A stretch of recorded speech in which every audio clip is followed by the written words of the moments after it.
তোমরা আসো, আমরা একটু তোমরা আসো, আমরা একটু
পুরোপুরিভাবে এজেন্সি প্রথা বাতিল করে এজেন্সির মাধ্যমে কর্মরত কোচবিহার পুরসভার প্রায় 650 অস্থায়ী পুর কর্মচারীদের সরাসরি পুরসভার মাধ্যমে কাজ করানোর দাবি সহ 8 দফা দাবিকে সামনে রেখে সোমবার কোচবিহার পুরসভার পুরপ্রধানকে ডেপুটেশন দিল Cooch Behar municipality workers and employees association.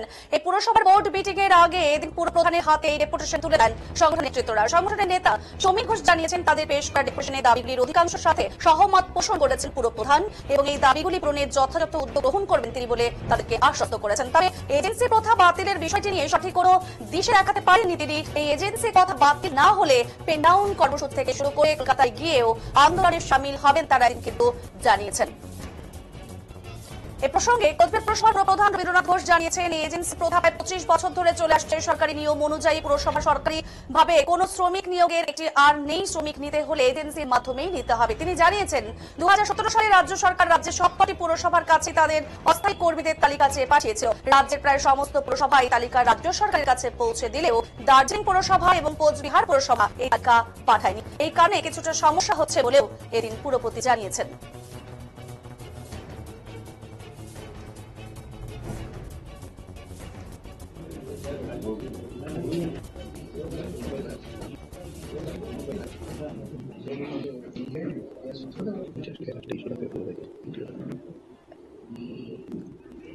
এ বিষয়ে সংগঠনের নেতা সমীর ঘোষ কি জানিয়েছেন শোনাবো।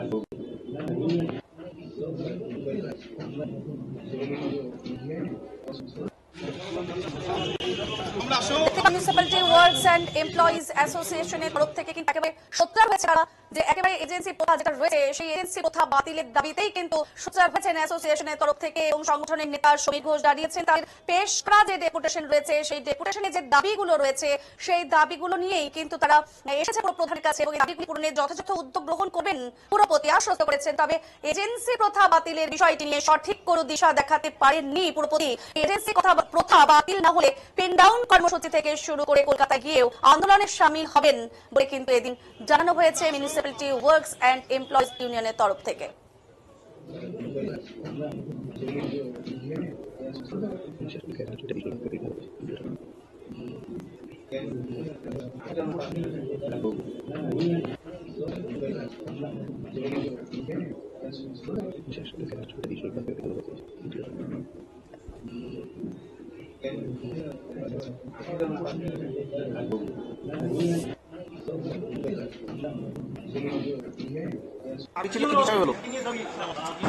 আমরা যে মিউনিসিপাল ওয়ার্কার্স এমপ্লয়িজ অ্যাসোসিয়েশন থেকে পশ্চিমবঙ্গ পৌর কর্মচারী ফেডারেশন অনুমোদিত আমরা আজকে 8 দফা দাবি নিয়ে চেয়ারম্যান সাহেবের কাছে গেছিলাম। দাবি এটা সম্পূর্ণটা আমি তাদেরকে জেরক্স করে দিয়ে দিব। বাকিটা চেয়ারম্যান সাহেবের সঙ্গে যা যা কথা হলো, বিশেষ করে আমরা অস্থায়ী কর্মীদের বেতন বৃদ্ধি চেয়ারম্যান সাহেব বললেন আজকে বোর্ড মিটিং আছে, সব কাউন্সিলরের সঙ্গে আলোচনা করে একটা এজেন্ডা তৈরি করবে যে যাতে কর্মচারীদের বেতন বৃদ্ধি করা যায়। সামনের বোর্ড মিটিং এ আমরা কর্মচারীদের বেতন বৃদ্ধি হবে এটা চেয়ারম্যান সাহেব বলেছে। আজকে ঠিকাদার প্রথা বাতিল করার ব্যাপারে অনেক কথা বলছে, এই ব্যাপারে আমরা ক্লিয়ার নিয়ে আলোচনা করবো, আমাদের দেখতে বলছে। আর পিপিএফ এর যে চাল করার কথাটা সেটা আমাদের দায়িত্ব দিয়েছে। আমরা কলকাতায় যাবো, কলকাতায় গিয়ে আমরা এই পিপিএফ চালু করাটার ব্যবস্থা করব। আলোচনার মাধ্যমে অ্যাকচুয়ালি ট্রান্সফার হয়, আর যেহেতু আমরা দেখছি আলোচনার মাধ্যমে ট্রান্সফার করতে হবে এবং হয়রানি ট্রান্সফার আপাতত এসে আমি কোনোদিন করিনি বা আমি বলতে কোনোদিন এই হয়রানি ট্রান্সফার করবো না। ভবানীগঞ্জ বাজারের একটা অফিসে আমাদের একটু কাপড়টা ভাঙচুরে ঠিক করে দিবে, আর উপরে আমাদের একটা আছে বিকাশ ভবনের যে শৌচালয় ওটা সংস্কার করে দিবে। সবই আমি ধন্যবাদ জানাচ্ছি এই চেয়ারম্যানের এই দাবি মেনে আমাদেরকে সম্পূর্ণ কাজটা এর মধ্যে। তাই আমরা সকলের কাছে অনুরোধ যে আমাদের চেয়ারম্যানটা বলছি যে যেহেতু বোর্ডটা তৃণমূলের, আমাদের মুখ্যমন্ত্রী মমতা বন্দ্যোপাধ্যায় তৃণমূলের, তাই আমাদের কাজটা যাতে অতি শীঘ্রই আমাদের এই কাজটা সম্পূর্ণ হয়। তাই তো ঠিক আছে। ঠিকাদার কথা বাড়তি যে আমরা বিশেষ করে ওনাকে বলছি এটা হলো আমাদের যে মিউনিসিপ্যালিটিতে 500 কতজন অস্থায়ী কর্মী আছে তারা ঠিকাদারের কোথায় আমরা যাচ্ছি এজেন্সি জাতীয় বেতনটা না দিয়ে সরাসরি পৌরসভা আমাদের জন্য এই বেতনটা দিতে পারে।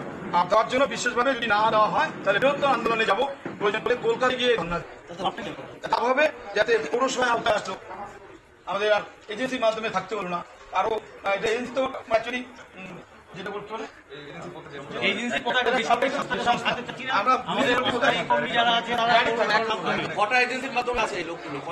যত সময় একটা এজেন্সির মাধ্যমে আছে 500 কয়েকজন আছে। কত বছর ধরে আছে এই 10 বছর একটু কম। এজেন্সিটা কি লোকালি?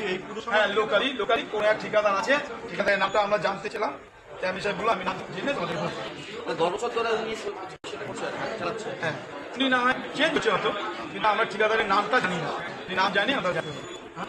ঠিক আছে, অন্যান্য পুরসভায় তো অস্থায়ী কর্মীরা সরাসরি পুরসভা থেকে পান। হ্যাঁ পায়, সেটা আমরাও চাচ্ছি যে আমাদের কোচবিহার পৌরসভা থেকে যারা কর্মচারী আছে অস্থায়ী কর্মচারী তারা এই পৌরসভা থেকে মায়নাটা পায়। ঠিকাদারের আন্ডারে মায়না আমরা নিচ্ছি না, আগামীতে ঠিকাদারের আন্ডারে মায়না দিলে আমরা বৃহত্তর আন্দোলন করবো, পেনশন করবো, কাজ বন্ধ করে দেবো, প্রয়োজন পড়লে কলকাতায় যাবো। কেউ 6,000, কেউ 7,000, কেউ 8,000, কেউ 10,000। হ্যাঁ কি কি কাজের সাথে যুক্ত আছে নানা রকম অফিসের সংখ্যা।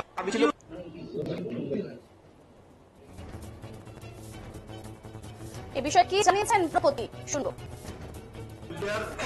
পৌরসভা মিউনিসিপ্যাল অ্যাফেয়ার্স যে কমিটি নবনিযুক্ত কমিটি তারা এসেছিল 8 দফা দাবির ভিত্তিতে তারা একটা লিখিত ডেপুটেশন দিয়েছে। তাদের কিছু ন্যায্য দাবি বা দাবিগুলো কার্যকর করা যায়। কেন তো ঠিকাদার কোথায় তো এজেন্সির এটা আজকে নয়, প্রায় 25 বছর হলো কুচবিহার পৌরসভা সহ বিভিন্ন পৌরসভায় তো এজেন্সি ভিত্তিক এভাবেই তো শ্রমিক কর্মচারী নেওয়া হচ্ছে। তো পৌরসভার হাতে কোনো শ্রমিক কর্মচারী নিয়োগের ক্ষমতা নেই। আমরা সার্ভিস কমিশনে চলে গেছি, ট্রান্সপোর্ট হোক বা হাসপাতাল হোক বা কোনো অফিস কাছারি হোক, সব জায়গায় যখন এজেন্সির মাধ্যমে শ্রমিক লাগে সেখান থেকে এজেন্সির মাধ্যমে নেওয়া হয়। এখানেও প্রায় 25 বছর হলো আনুমানিক এজেন্সির মাধ্যমে যে প্রথায় নেওয়া হচ্ছে সেই প্রথায় নেওয়া হচ্ছে। এটা তো আমি ওদের বলছি যে তোমরা কলকাতার মধ্যে ইউনিয়ন না করো, কারণ এটা তো পৌরসভা ঠিক করতে পারবে না, এটা সরকারি আইন মেনে এটা আগে পৌরসভা থেকে করে আসছে, সেইটাই আমরা অনুসরণ করে চলছে। সারা রাজ্যেই রয়েছে এজেন্সি ভিত্তিক এখন শ্রমিক নিয়োগ একটাই দিন। হ্যাঁ আগে থেকে যে এজেন্সি ছিল ওই এজেন্সির মাধ্যমে এটা আমি বলতে পারবো না, আমরা দেখতে পারবো না। আমি আশা করি যে এজেন্সি পেয়েছি সেই এজেন্সির মাধ্যমে টেন্ডার করে আগে বোর্ড টেন্ডার করে করছে। আগে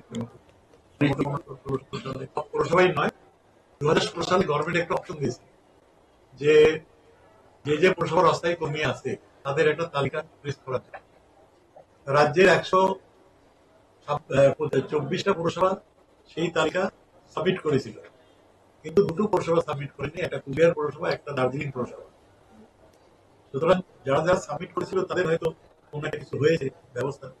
কুচবিহার আর দার্জিলিং পৌরসভায় এই 2টো পৌরসভাতে এই শ্রমিক এই এজেন্সির মাধ্যমে নেওয়া হচ্ছে। অন্যান্য পৌরসভাও সম্ভবত আমি জানি না, হয়তো এজেন্সির মাধ্যমে শ্রমিক নিতে হয়, কারণ সরাসরি শ্রমিক নিয়োগ করার ক্ষমতা এখন আর কোনো পৌরসভারই নেই। এটা 648 650 মতো কুচবিহার পৌরসভা মিউনিসিপ্যাল।